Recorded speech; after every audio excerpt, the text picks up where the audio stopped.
मानवतावादी समाज पार्टी से प्रत्याशी रोहितास शाश्वत ने रायबरेली से नामांकन किया है। नामांकन करने के बाद प्रत्याशी रोहितास ने कहा कि रायबरेली में हमने देखा रोजगार की कमी है, लोगों के पास व्यवसाय नहीं है, रायबरेली की स्थिति बेहद ही खराब है।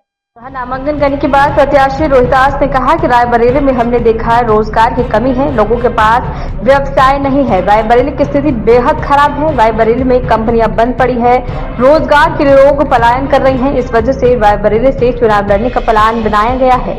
लोकसभा 2024 की 5वें चरण की रायबरेली नामांकन प्रक्रिया चालू है। हमारे साथ हैं मानवतावादी समाज पार्टी के रोहितास, जिन्होंने अपने जीवन काल में पहला चुनाव लड़ रहे हैं और राजस्थान से छोड़कर रायबरेली से चुनाव लड़ रहे हैं। इनसे बात करेंगे क्या इनके मुद्दे होंगे और आपने रायबरेली ही क्यों चुना राजस्थान छोड़ के? रायबरेली की जनता ने इतिहास रचा है लोकतंत्र को बचाने के लिए, और रायबरेली की जनता इतनी प्रबुद्ध है कि यहाँ पर जो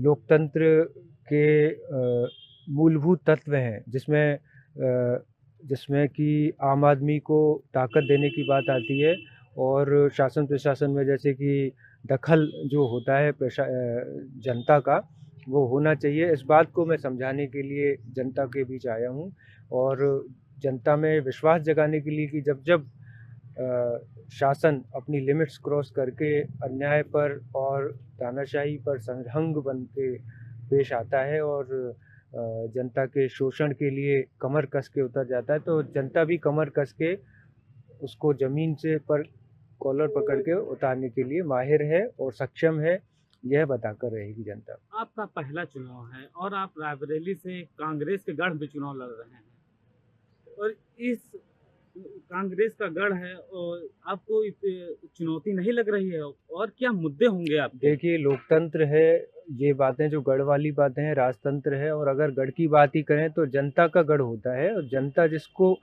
असलियत में जनता का गढ़ होता है, और उस गढ़ में किसको वो अपने प्रतिनिधि के तौर पे लाती है, उसका माना जाता है। किसी का कॉन्ट्रैक्ट या किसी के परिवार का कॉन्ट्रैक्ट, चाहे तड़ीपार का परिवार हो, चाहे गांधी परिवार हो, चाहे टुकड़ा टुकड़ा गैंग हो, व्हाटएवर, जो भी ये बातें हैं, कोई भी इस गढ़ को परमानेंट ना समझे कि ये हमारा हो गया और लोगों की वोट हमारी जेब में है।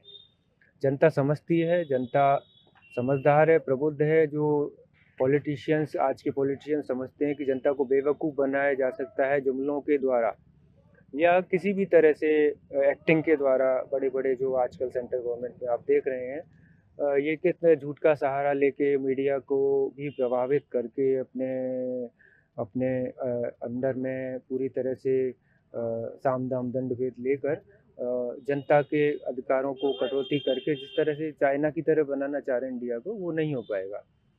और मैं इसीलिए खड़ा हूँ कि जनता रायबरेली काफी दिनों से है यहाँ पे, क्या समस्याएं देख रहे हैं, क्या मूलभूत जरूरतें देखो, क्या नहीं है, क्या होना चाहिए? देखिए, कोई भी आके देख सकता है। सबसे पहले तो यहाँ के एंट्री करते ही सड़कों को देखकर उसकी कमर ही खराब हो जाएगी। अगर कोई दूसरी बात बेरोजगारी, और सबसे बड़ी बात बेरोजगारी है। एक्चुअल में जितने भी प्रयास किए गए वो आज की तारीख में, आज के परिप्रेक्ष्य में कंटेम्प्रेरी नहीं है, वो प्राचीन काल के हो चुके हैं। वो 50 साल हो चुका है इन प्रयासों को, जो उसके बाद अपना जैसे कहते हैं तिया फाचा हो चुका है, वो सब समाप्त हो गए हैं। और जो सेंट्रल गवर्नमेंट है वो भी इस खींचतान में कोई पूरी तरह से अपेक्षा कर रखी है रायबरेली की। तो सबसे बड़ी बात बेरोजगारी से ही सारी परेशानियाँ आती हैं, समस्याएं आती हैं, सामाजिक, आर्थिक। भाजपा तो 80 में 80 कह रही है यूपी में जीतने क्या 80 में 100 नहीं बोल रहा क्या सब? 80 में 100 भी बोल सकती है। देखो, वो तो भाजपा है, कुछ भी बोल सकती है। 400 बार पार बोल रही है और यूपी में 80 में 80 बोल रही है, क्या कहेंगे? मैंने कहा ना, 500 में 500, 550 भी बोल सकते हैं वो जी। उनकी बातों पर विश्वास करने वाले अब रहे नहीं, वो 2014 वाली जनता नहीं है। आपने नामांकन कर दिया है, रायबरेली की जनता को क्या संदेश देना चाहेंगे? देखिए, रायबरेली की जनता को सबसे पहले यही संदेश है कि लोकतंत्र की जो सम्राट होती है जो गढ़ में बैठी हुई, जो सिंहासन पर बैठी हुई सबसे ताकतवर जो होती है वो होती है जनता। और जनता के हाथ में हमेशा ये ताकत रहती है कि वो किसी भी, चाहे वो कितना ही बड़ा तानाशाही पर उतर जाए, उसको उतार सकती है। और वो पहले से ही गवाह है जनता, तो उसको रिपीट करना है बस। और इसमें कोई दोहराए नहीं है कि वो आराम से इस काम को कर सकती है, क्योंकि उसका विरासत में ये हुआ है और निश्चित रूप से ऐसा होगा। और दूसरी बात, उनको मैं विश्वास दिलाना चाहता हूँ कि जैसे ये क्वेश्चंस आ रहे हैं कि ईवीएम खराब है, ये खराब है, तो पता नहीं वोट हमारा कहाँ जाएगा। मैं उनको यही विश्वास दिलाना चाहता हूँ कि अभी तो जैसे बेटी घर में ही है, अभी बेटी की जैसे शादी नहीं हुई है, इस वक्त उनके पास समय है, मौका है, वो चाहें तो सही व्यक्ति को चुन सकती है। और जो समझती है कि ये कांग्रेस बचा जाएगी लोकतंत्र को, तो वो खुद ही एक डूबता जहाज है, जैसे कि टाइटैनिक भले ही धीरे धीरे डूब रहा है, पर उसकी सवारी खतरनाक साबित होगी। चाहे वो विश्वास करें चाहे ना करें, उनको इस बार विश्वास हो जाए कि ये डूबता जहाज है तो बहुत ही बढ़िया है, क्योंकि अभी इसी समय में उनको समझना होगा ये समय करवट ले रहा है, लोकतंत्र के लिए विशेष महत्व का समय है। सही व्यक्ति को चुनें, चाहे आपके बीच का उठा हुआ हो, चाहे व्यक्ति को चुनें, पार्टियों को बिल्कुल भी ध्यान न देकर पूरे विश्वास के साथ विश्वास व्यक्त करें, जैसा कि वो कर भी रही है।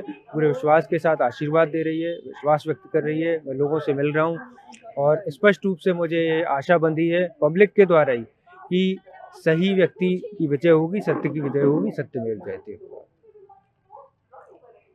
5वें चरण के लिए नामांकन रायबरेली में चल रहा है और आज मानवतावादी पार्टी के रोहितास ने नामांकन किया है। मैंने उनसे बातचीत की है।